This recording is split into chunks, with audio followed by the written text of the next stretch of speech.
নমস্কার বন্ধুরা, আজকে আরেকটি ভিডিও করছি আদানি গ্রুপের নিয়ে যে খবরটা আজকে বেরিয়েছে সেটার উপর। আমেরিকাতে সঙ্গে অন্য একটা খবরও অ্যাড করব। মানে এটা এটা যদিও এটা একটা গ্রুপ রিলেটেড কেস স্টাডিজ, মানে আমরা এটা এইভাবে আলোচনা করার চেষ্টা করব যে কিভাবে বেসিক্যালি ক্যাপিটালিজম কাজ করে ভারত এবং আমেরিকাতে একটা সংক্ষেপে আলোচনা করার চেষ্টা করব। আর সঙ্গে একটা আলোচনা করার চেষ্টা করব। আপনারা দেখবেন যে ফেসবুকে মাঝে মাঝে একটা কথা খুব শেয়ার হয় যে আপনি ব্যাংক থেকে অল্প টাকা লোন নেন, 50 লাখ টাকা লোন নিয়ে বাড়ি বানান বা কোনো ব্যবসা করেন, সেই টাকা দিতে না পারলে আপনার বাড়িঘর ব্যাংক এসে তুলে নিয়ে যাবে, জিনিস বিক্রি করে দেবে। কিন্তু কীভাবে বড় বড় কোম্পানিগুলো প্রচুর টাকা লোন নিচ্ছে জনগণের টাকা, কিন্তু এই টাকা শোধ করছে না। আসলে এটা কীভাবে কাজ করে এবং সিভিল অফেন্স আর ক্রিমিনাল অফেন্স কীভাবে কাজ করে, সঙ্গে ইকোনমিক অফেন্স কীভাবে কাজ করে, সেটা নিয়ে একটু আলোচনা করার চেষ্টা করব। তো প্রথমে খবরটার দিকে যদি নজর দিই, তো খবরটা হচ্ছে এরকম যে আমেরিকাতে ইউএস ডিপার্টমেন্ট অফ জাস্টিস এবং ইউএস সিকিউরিটি এক্সচেঞ্জ কমিশন, যেটা আমাদের সেবির মতো, security exchange board of India, এদের মতো যারা আমেরিকার শেয়ার মার্কেট নিয়ে কাজ করে তাদের উপর নজর রাখে, এরা একটা অভিযোগপত্র এনেছে, ইন্ডিকমেন্ট, যেখানে বলা হয়েছে যে আদানি কোম্পানি ঘুষ দিয়েছে কিছু বিষয়ের জন্য, প্রজেক্টের জন্য, ব্রাইব। এবার এই খবরটা বাইরে থেকে প্রথমে দেখলে মনে হবে যে এই ঘুষটা বোধহয় আমেরিকাতে দেওয়া হয়েছে। আসলে কিন্তু জিনিসটা তা না। মানে ওই খবরেই এখন আছে যে এই ঘুষটা দেওয়া হচ্ছে ভারতে। রিসেন্ট, মানে আমি যখন এই ভিডিওটা করছি তার আগে যখন আবার একটু দেখছিলাম, এটা তো মানে আজকে সকালেই ডেভেলপমেন্ট, ফলে এখানে নতুন নতুন ডেভেলপমেন্ট হচ্ছে। তো এটা অন্ধ্রপ্রদেশের অফিসিয়ালদেরকে দেওয়া হয়েছে, বলা হয়েছে কোনো কোনো কেসে, যে আদানি কোম্পানি কি করেছে, ভারতীয় যে আমলাদের আছে, ভারতের যে হাই র্যাঙ্কিং অফিসিয়ালদের আছে, এদেরকে ঘুষ দিয়েছে। ঘুষ দিয়ে এবার কী কারণে ঘুষ দিয়েছে সেটা হচ্ছে তো একটা সংস্থা আছে যার নাম হচ্ছে solar energy corporation of India, এটা গভর্নমেন্ট সংস্থা। এবার এ কি করে, এ হচ্ছে বিভিন্ন কোম্পানিকে টেন্ডার দেয় যে তাদের জন্য টার্গেটগুলো সেট আপ করার জন্য, মানে সোলার এনার্জি তৈরি করার জন্য। তাদের মধ্যে অন্যতম আদানি আছে, রিলায়েন্সও আছে, রিলায়েন্স অনিল আম্বানি সংস্থা আছে, তার ব্যাপারে একটু আলোচনা করবো। তো তারা টেন্ডার নিয়ে, বিভিন্ন কোম্পানি টেন্ডার নিয়ে পাওয়ার তৈরি করে এই কোম্পানিটাকে বিক্রি করে, এই সরকারি কোম্পানিটাকে। আবার সেই সরকারি কোম্পানিটা আবার বিভিন্ন রাজ্যের সরকারি কোম্পানিদেরকে, ডিস্ট্রিবিউটরদেরকে সেই পাওয়ার বিক্রি করে এবং প্রাইভেট ফেসিলিটারদেরকেও বিক্রি করে। তো এখানে যেটা অন্ধ্রপ্রদেশের ক্ষেত্রে বলা হচ্ছে যে অন্ধ্রপ্রদেশের অফিসারদেরকে ঘুষ দিয়ে এবং আরও অন্যান্য জায়গায় ঘুষ দিয়ে এটা করা হয়েছে যে তারা যেন এই সোলার এনার্জি কর্পোরেশন অফ ইন্ডিয়ার থেকেই বিদ্যুৎ কেনে এবং সেই ফেসিলিটিগুলো থেকে যেইগুলো থেকে আদানি বিদ্যুৎ তৈরি করছে সেখান থেকে, অর্থাৎ আদানির বিদ্যুৎ কেনে। সিম্পল যদি সোজা ভাষায় যদি বলতে চাই, এটা তো অভিযোগ এবং ঠিক অভিযোগ। এটা হচ্ছে এই পর্যন্ত অভিযোগ। এবার এবার কথা হচ্ছে যে এই অভিযোগটা তাহলে এবার আমেরিকাতে কেন, সেটা তো ভারতের ঘটনা। এইবার হচ্ছে এখানে হচ্ছে ইন্টারেস্টিং জিনিসটা, ক্যাপিটালিজমের জিনিসটা আসছে, বিশেষ করে আমেরিকান ক্যাপিটালিজমে। ওরা বলছে যে এই যে এগ্রিমেন্টটা হয়েছে এবং এই যে ঘুষের ব্যাপারটা হয়েছে, এই জিনিসটাকে ইউজ করে, অর্থাৎ ঘুষের কথাটা না বলে যে আদানি কোম্পানি যে পাওয়ার বিক্রি করতে পারছে এবং পাওয়ার তৈরি করতে পারছে, এই ঘটনাটার প্রচার করে আদানি আমেরিকার যে ইনভেস্টার আছে তাদেরকে আদানির কোম্পানিতে বিনিয়োগ করতে, মানে তাদের কোম্পানিটাকে, ব্যালেন্স শিটটাকে ভালো করে দেখাতে পেরেছে, কিন্তু সেখানে সত্যটা স্বীকার করেনি যে তারা এইভাবে ঘুষ দিয়েছে এবং এইভাবে বিনিয়োগকারীদেরকে সাথে প্রতারণা করেছে। এইটা হচ্ছে অভিযোগ। এবার এমনি একটু সেন্সিবলভাবে ভাবলে, ভারতীয় স্ট্যান্ডার্ডে সেন্সিবলভাবে ভাবলে মনে হবে যে সব কোম্পানি তো ঘুষ দেয়, কারা আবার ঘুষ বলে মানে প্রচার করে যে আমি ঘুষ দিয়ে কন্ট্রাক্ট নিয়েছি, এবং তাও আবার বিনিয়োগকারীদেরকে এবং বিদেশের বিনিয়োগকারীদের। এবার এইখানেই আমাদের সাথে কিন্তু আমেরিকান ক্যাপিটালিজমের ডিফারেন্সটা শুরু হচ্ছে। আমেরিকাতে ঘুষ দেওয়াটা টেকনিক্যালি খুব একটা, মানে টেকনিক্যালি ঘুষ দেওয়াটা কোনো অপরাধী না। এবার এখানে ডিফারেন্স যেটা হয়, আমেরিকাতে এই ঘুষ বা ব্রাইব এই শব্দটা ব্যবহার হয় না, সেখানে বলা হয় লবি ইউজ করা। এবং আমেরিকান পলিটিক্সে এবং আমেরিকান ইকোনমিক্সে বা আমেরিকার যে এক্সচেঞ্জ মার্কেট আছে, এই জন্য ইকোনমিক মার্কেটে লবি একটা কমন জিনিস। কিভাবে কাজ করে এটা সিম্পল বলি। যেমন ধরুন একটা কোম্পানি আছে, দুটো কোম্পানি আছে, সেম জিনিস বানায়। এবার সে কোনো সরকারি সংস্থাকে ওই জিনিসটা বিক্রি করতে যাচ্ছে, তখন ওই কোম্পানিগুলো লবি করে এবং এটা হচ্ছে অফিসিয়াল ডিক্লেয়ার থাকে যে আমরা এই জন্য লবি করছি, এত টাকা খরচ করছি, অমুক করছি। ওদের ডিফারেন্স হচ্ছে ওদের অভিযোগপত্রটা এটা, ওরা কিন্তু যে আদানি ঘুষ দিয়েছে তার জন্য কেস হবে না আদানির উপর বা আদানি কোম্পানিদের। ওদের কেসটা হবে এই জন্য যে ঘুষ দেওয়ার তথ্যটা চেপে দেওয়া হয়েছে, সেই তথ্যটা আমেরিকান ইনভেস্টরদের জানানো হয়নি। কারণ আমেরিকাতে এই যে লবি করা হয়, লবি করাটা কোম্পানি নিজে মানে সক্রিয়ভাবে প্রচার করে যে আমরা এটা লবি করছি, যার জন্যই এটা এটা অন্য একটা জিনিসের সাথে মিলালে এটা প্রমাণ পাওয়া যাবে। সেটা হচ্ছে এই যে কিছুদিন আগে আমেরিকাতে ইলেকশন হয়ে গেল, ডোনাল্ড ট্রাম্পের সমর্থনে ইলন মাস্ক এবং বড় বড় বিজনেসম্যানরা সাপোর্ট করলেন, পয়সা দিলেন, এবং অন্য পক্ষে কমলা হ্যারিসের পক্ষেও দিলেন। আমেরিকাতে এটা কমন জিনিস যে লোক ডিক্লেয়ার করে যে আমি ওকে সাপোর্ট করব, এই প্রার্থীকে সাপোর্ট করব, তার জন্য এত টাকা দেবো, এই করব। এই যে ঘোষণাটা, এই ঘোষণাটা ওদের হচ্ছে ইম্পর্টেন্ট, যে তুমি জানিয়ে দাও company X company Y company কাকেও সাপোর্ট করতে পারে, টাকাও দিতে পারে। যেটা আমাদের কাছে ইলেকট্রাল বন্ডের যে কেসটা হয়েছে, একটু আমেরিকাতে ওটা হয়, কিন্তু সেখানে সেটা ডিক্লেয়ার থাকে, সেটা কোনো বন্ডের আড়ালে থাকে না যে এক্স কোম্পানি ওয়াই পলিটিক্যাল পার্টিকে এত টাকা দিচ্ছে বা এ কোম্পানি বি পলিটিক্যাল পার্টিকে এত টাকা দিচ্ছে, এটা ক্লিয়ার থাকে। এই ইনফর্ম তথ্যটা পাওয়ার পরে আমেরিকান জনগণ ডিসাইড করে তারা কাকে ভোট দিতে চায় বা কাকে জেতাতে চায়। এইটা হচ্ছে এখানে। এটা অন্যভাবে আরেকটা এই ডোনাল্ড ট্রাম্পের আরেকটা উদাহরণ দিলে এটা ক্লিয়ার হবে আরও ভালো করে। এই ইলেকশন চলার কিছুদিন আগে একটা স্ক্যান্ডাল হয়েছিল ডোনাল্ড ট্রাম্প নিয়ে। সেখানে অভিযোগ করা হয় যে ডোনাল্ড ট্রাম্প নাকি কোনো একটা পর্ন স্টারের সাথে ছিলেন বা প্রস্টিটিউটের সাথে ছিলেন, সেক্স ওয়ার্কারের সাথে ছিলেন, এবং সেই সেক্স ওয়ার্কারের সাথে থাকার পর তাকে অনেক টাকা দিয়েছেন যাতে সে তার মুখ না খোলে, মানে এটা ঘোষণাটা প্রকাশ না করে। এটা নিয়েও ডোনাল্ড ট্রাম্পের উপর একটা কেস হয়েছিল। এবার মজার ব্যাপার হচ্ছে এখানেও কিন্তু আমেরিকার জনগণ কিন্তু এটাকে এইভাবে দেখে না যে তাদের একটা ভাবি প্রেসিডেন্ট, যে প্রেসিডেন্ট হতে যাচ্ছে, প্রেসিডেন্ট পদপ্রার্থী, সে কোনো সেক্স ওয়ার্কারের সাথে ছিল কি ছিল না, বা তার কয়জন লাইফ পার্টনার। এখানে কেসটা এই জন্য হয়েছে যে সেই সেক্স ওয়ার্কারের যে তাকে যে টাকাটা দিয়েছে ডোনাল্ড ট্রাম্প মুখ বন্ধ রাখার জন্য, এই তথ্যটা ডোনাল্ড ট্রাম্পের যে অফিসিয়াল ডিক্লারেশন পেপার ছিল সেইখানে লুকিয়ে যাওয়া হয়েছিল।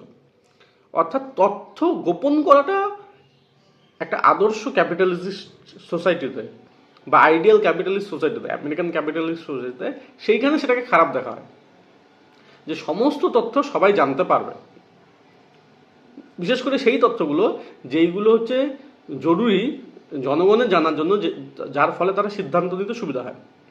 আমাদের এখানে যদি একজন মাস্টার সিগারেট খায়, এটা বা সিগারেট খেতেও যদি কাউকে দেখে নেয় মাস্টারকে কেউ লোকজন, তাহলেই ভাবে যে এই মাস্টারের কাছে স্টুডেন্টকে পড়ানো যাবে না, টিউশন দেওয়া যাবে না। বা টিচাররা যদি পিকনিকে গিয়ে যদি ড্যান্স করে, তাহলে মনে করা হয় যে টিচারদের মানসিকতা গেছে। তো আমেরিকাতে সেটা কোনো বড় ব্যাপারই না। ব্যাপারটা হচ্ছে যে সে সেই তথ্যটা গোপন করেছে কিনা। তো এই কেসটা তো, এই রিসেন্ট কেসটা তো, মানে যে আজকে সকালে যে কেসটা, সেই কেসটা তো বিষয়টা ওখানেই ওদের এগেনস্টে কেসটা এসেছে যে তারা যে ঘুষ দিয়েছে ভারতে, ওখানে লেখা আছে মানে ফরেন সয়েলে, ভারতে অন্ধ্রপ্রদেশের একজন গভর্নমেন্ট অফিসার। সেইটা সমস্যা না, সমস্যা হচ্ছে এই যে তথ্যটা, এই তথ্যটা গোপন করে কোম্পানি তাদের যে ইউএস সাবসিডারি আছে বা ইউএস ইনভেস্টমেন্ট আছে, সেইখানে বিনিয়োগকারীদের কাছ থেকে পয়সা তোলা বা বিনিয়োগ করার ব্যাপার চেষ্টা করছিলাম আমি। আচ্ছা, এটার আপডেট হচ্ছে এই ঘটনাটার পরে, আজকে এই খবরটা আসার পরে আপডেট হচ্ছে ইন্ডিয়ান শেয়ার মার্কেটে এবং অন্যান্য এশিয়ান শেয়ার মার্কেটে আদানির শেয়ার তো প্রচুর কমেছে স্বাভাবিকভাবেই, 15% 20% করে শেয়ার কমেছে। এবং যার ফলে আমেরিকাতে বোধ হয় কয়েকদিনের মধ্যেই এই $600 মিলিয়ন একটা বন্ড আদানি কোম্পানির বিক্রি হওয়ার মানে তোলার কথা ছিল মার্কেট থেকে, $600 মিলিয়ন। এই বন্ডটাকে আদানি গ্রুপ এখন এটা স্ক্র্যাপ করে দিয়েছে যে না, এখন ওরা টাকাটা তুলবে না, যেহেতু এই অভিযোগটা এসেছে। স্বাভাবিকভাবেই মানে অ্যাজ এক্সপেক্টেড, যেটাকে আমরা বলি, আদানি গ্রুপ এই অভিযোগগুলোকে বেসলেস বলেছে। মানে আমার মনে হয় না যে খুব একটা বেসলেস অভিযোগ। এবার যদি আমার পয়েন্ট অফ ভিউতে আসে, আমার মনে হয় যে অভিযোগটা ঠিক। এটা হচ্ছে এরকম যে কোনো ব্যবসায়ী কোম্পানি এগুলো করে, তাদের প্রজেক্ট পাওয়ার জন্য তাদের কমিশন দেয় আর কি বিভিন্ন কোম্পানিকে। সব সব ব্যবসায়ী করে, সব ব্যবসায়ী সব সরকারের সাথে করে। হ্যাঁ, তো এটাতে খুব কিছু হবে বলে মনে হয় না, এর বড় কিছু হবে না। আমেরিকাতেও খুব কিছু হবে না, কারণ আমেরিকাতে এটা স্বীকৃত। যেটা হবে যে এই যে ইনফরমেশনটা জানানো হয়নি সেটা নিয়ে একটু লিগ্যাল কিছু হবে, 2-1 দিন চলবে, কেস ফেস চলবে, তারপরে এটা মিটমাট হয়ে যাবে, কিছু হয়তো ফাইনও দিতে লাগতে পারে, এই ধরনের। হ্যাঁ, আর একটা যেটা আমি প্রথমে বলছিলাম যে ইন্ডিভিজুয়াল লেভেলের ক্ষেত্রে হলে কি হয়, হ্যাঁ একদম ছোট ইন্ডিভিজুয়াল, ধরুন আমি যদি একটা 50 লাখ টাকা লোন নিই, ব্যাংক লোন, একটা বাড়ি বানানোর জন্য বা কোনো ব্যবসার জন্য, এবং টাকাটা শোধ করতে হবে, এটা ঠিক যে পুলিশ এসে আমাকে তুলে নিয়ে চলে যাবে। আমাকে তখনই তুলতে পারবে না যদি আমার লোনের পরিমাণটা 10 কোটি টাকা হয়। 10 কোটি টাকা লোন নিলেই মোটামুটি আমার এমন একটা কানেকশন হয়ে যাবে আমার দেশে যে আমাকে আর তুলতে পারবে না। এবং বড় কথা হচ্ছে, এই যে 50 লাখের কেসেও যখন আমাকে তুলতে পারবে পুলিশ, আমাকে কিন্তু বড় কোনো শাস্তি দিতে পারবে না। 5 বছরের জেল হবে, 7 বছরের জেল হবে খুব বেশি হলে। এবং এই যে এটাকে বলে ইকোনমিক অফেন্স, এই ধরনের সিভিল অফেন্সের, এই যে সিভিল অফেন্সের ক্যাটাগরির মধ্যে পড়ে। সিভিল অফেন্সে কোনো বড় হার্শ পানিশমেন্ট নেই যে ফাঁসি দিয়ে দিবে বা করে দেবে, এরকম হবে না। মানে আমিও যদি 500 কোটি টাকা লোন নিয়ে মেরে চলে যাই, আমাকে ফাঁসি দিতে পারবে না।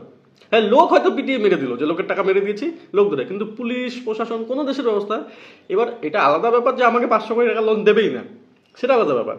কিন্তু আমি যদি একটা র্যাঙ্কে উঠে যেতে পারি, কোনো পলিটিক্যাল র্যাঙ্কে হলেও কানেকশন করে, ব্যাংকের অফিসিয়ালদের সাথে করে একটা 10 কোটি টাকার মতো লোন ম্যানেজ করে নিতে পারি একটা প্রজেক্টের জন্য, এবং তারপরে ওই প্রজেক্টটা না করি, ওই টাকাটা মেরে দেই, তখন দেখা যাবে খুব বেশি কিছু হবে না আমার সাথে।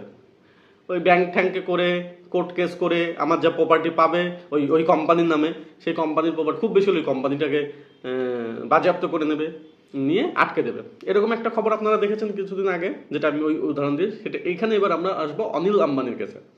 রিসেন্টলি অনিল আম্বানির অনেকগুলো কোম্পানিকে বাজেয়াপ্ত করে দেওয়া হয়েছে, কি ইনসলভেন্সি বোর্ড সম্ভবত বানানো হয়েছে, যেখানে যেই কোম্পানিগুলো সরকারি টাকা বা ব্যাংকের টাকা শোধ করতে পারছে না, তাদের প্রপার্টি বাজেয়াপ্ত করে সেটা বিক্রি করে দেওয়া হচ্ছে।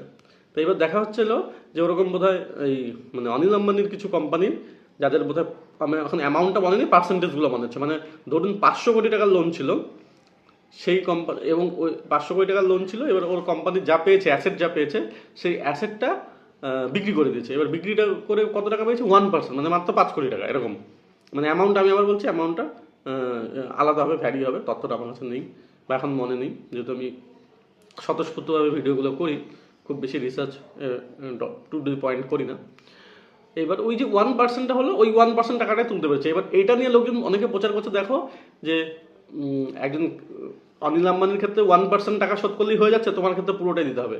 হ্যাঁ, আমার ক্ষেত্রে পুরোটাই দিতে হবে। আমি যখন 50 লাখ টাকা নেবো, আমি যখন 50 কোটি টাকা নেবো, তখন আর লাগবে না, তখন ওইটাকে ম্যানেজ করার ব্যবস্থা হয়ে যাবে, ওই স্ট্রাকচার তৈরি হয়ে যাবে। আমাদের দেশের সমস্যা হচ্ছে এইটাই, আমাদের দেশের ক্যাপিটালিজম এইভাবেই কাজ করে, যেখানে পিওর ক্যাপিটালিজম নেই। এখানে পিওর ক্যাপিটালিজমে যদি হয়, এটার অনিল আম্বানির আরেকটা কেস হচ্ছে সেই একই গ্রুপে solar energy corporation of India, এরা কিছুদিন আগে একটা বিট ছেড়েছিল, এটা নভেম্বরের 15 তারিখের ঘটনা। সেইখানে দেখা গেছে যে এই অনিল আম্বানির কোম্পানি রিলায়েন্স পাওয়ার, তারা ওই বিটটা পাওয়ার জন্য, দরপত্র পাওয়ার জন্য একটা ফলস ব্যাংক গ্যারেন্টি দিয়েছে। অর্থাৎ দেখিয়েছে যে আমাদের এই কাজটা করতে যে টাকা লাগবে, সেই টাকাটা একটা ব্যাংক দেওয়ার জন্য রাজি আছে, যদি ওটা ফলস ছিল। যে ডকুমেন্টসটা দিয়েছে, ওই রকম কোনো একটাই ব্যাংক আছে, ওদের কোনো ব্রাঞ্চ নেই, ওরকম ভুল ধরা পড়েছে। তারপরে এই যে ব্যাংকের নামে জালিয়াতি করে কাগজ বার করলো, এরপরেও কিন্তু অনিল আম্বানি কিছুই হয়নি। এটা যদি আমেরিকা হতো তাহলে ও জেলে যেত, তাহলে ওকে জেলে নিত, ব্যাংকের কাগজ ডুপ্লিকেট করার জন্য, ফ্রড করার জন্য জেলে যেত। এইটা হচ্ছে ক্যাপিটালিজমের ডিফারেন্স। এইখানে কি করা হয়েছে, এইখানে solar energy corporation of India থেকে মাত্র 3 বছরের জন্য ব্যান করা হয়েছে অনিল আম্বানির সংস্থাকে। এইটুকু হচ্ছে ডিফারেন্স, তাছাড়া আর কিচ্ছু হবে না। আমেরিকাতে হলেও ফাঁসি হবে না, আমেরিকাতে তো জেল হতো, 5 বছর 7 বছরের জেল হতো। আমাদের এখানে তো জেলের প্রশ্নই আসে না। তারপরেও বলছে অনিল আম্বানির কোম্পানি, আবার বলছে ওটা নাকি কেস করবে এটার এগেনস্টে, এই রায়ের এগেনস্টে। এবার দেখেন ওইগুলো, এই ধরনের কেস ঘুরে এসে কি হবে। ফলে এখানে এন্ড রেজাল্ট নিয়ে ভাবার কিছু নেই, 2-3টা জিনিস হবে আদানির কেসটাতে, যে শেয়ারের দাম একটু কমবে, পড়বে, অনেক খবর দেখাবে, যেমন খবরটাকে টুইট করে দেখানো হবে। যেমন আমি একটু আগে দেখছিলাম যে এলআইসির যেহেতু বিনিয়োগ আছে, আজকে একদিনে এলআইসি কত টাকা লস করলো সেটা দেখাবে, ইনভেস্টররা কত টাকা লস করলো সেটা দেখানো হবে। কিন্তু যখন 1 মাস বা 6 মাস বা 1 বছর পরে যদি আবার শেয়ারের দাম বাড়ে, তখন আবার দেখানো হবে যে অনিল কি আদানি, গৌতম আদানির অমুক তারিখে এত টাকা ছিল, 6 মাস পরে সেই এতশো কোটি টাকা ছিল, সেটা ডাবল হয়ে এত টাকা হয়েছে। কিন্তু যখন লসটা দেখাবে তখন দেখাবে ইনভেস্টরদের, অর্থাৎ মনে হবে যে সাধারণ মানুষ হয়েছে। এই ধরনের মানে টুইট করা জিনিস আমাদের এখানে সবাই করে। মানে সাংবাদিকরাও তথ্যটাকে টুইট করে দেবে, ইনভেস্টররাও করবে, বড় ইনভেস্টররা, বিজনেসম্যানরা, পলিটিশিয়ানরা তো করবেই, এবং আমাদের যে এজেন্সিসরা আছে, আমাদের যে সিস্টেম আছে, সেই সিস্টেমটা এইভাবে বানানো। আইনি যদি এরকম থাকে যে যেখানে আপনি শেয়ার মার্কেটে ম্যানিপুলেট করেন, ইনফরমেশন তথ্য ম্যানিপুলেট করেন এবং ধরাও পড়লেন, কিন্তু কিছু টাকা ফাইন দিলেই আপনার যদি জেল না হয়, তাহলে তো লোক সেটা করবে। কেউ যদি 100 কোটি টাকা ফ্রড করে 50 লাখ টাকা জরিমানা দিয়ে বেঁচে যেতে পারে, তাহলে সে তো কেন করবে না? এইটা হচ্ছে ডিফারেন্স আমাদের সাথে আমেরিকান ক্যাপিটালিজমের ব্যবস্থাতে। আমেরিকাতে কিন্তু আবার বলছি যে জুয়া খেলা লিগাল, ঘুষ দেওয়া লিগাল। ঘুষকে ওটাকে লবি বলে, অবভিয়াসলি ওইভাবে ঘুষ না, ঘুষ হচ্ছে লবি। কোনো একটা জিনিসকে পাওয়ার জন্য তারা ওটাকে প্রচার করে, টাকা দেয়, এবং এটা ডকুমেন্টেড থাকে যে এই সংস্থাকে বা একে বা এরা কাজ করছে, সেটা সবাই জনসমক্ষে থাকে, তারপরে কাজ হয়, এইভাবে কাজ হয়। তো যদি এই এই মানে এটা যদি একটা কনক্লুশনটা নিই, আদানির ক্ষেত্রে এটার প্রভাব কী হবে? প্রভাব খুব বেশি কিছুই হবে না, আদানি কোম্পানিরও কিছু হবে না, কারো কিছুই হবে না। কিছু রিটেল ইনভেস্টর যারা প্যানিকে সেল করে দেবে, তাদের লস হবে। তাছাড়া বাকি কারো খুব একটা কিছু হবে বলে মনে হয় না। আজকের ভিডিওটা এখানে রাখছি। আচ্ছা, এখানে একটা নোট দিচ্ছি। এর আগেও আমি আদানির উপর একটা ভিডিও করেছিলাম এবং সেখানেও দিয়েছিলাম আমি নোটটা, যে সেই সময় আমার কোনো ইনভেস্টমেন্ট ছিল না। আজকের এই খবরের পরে আমি খুব সামান্য ইনভেস্টমেন্ট আদানির কোম্পানি, দুটো কোম্পানিতে খুব সামান্য ইনভেস্টমেন্ট করেছি আজকেই। ধন্যবাদ।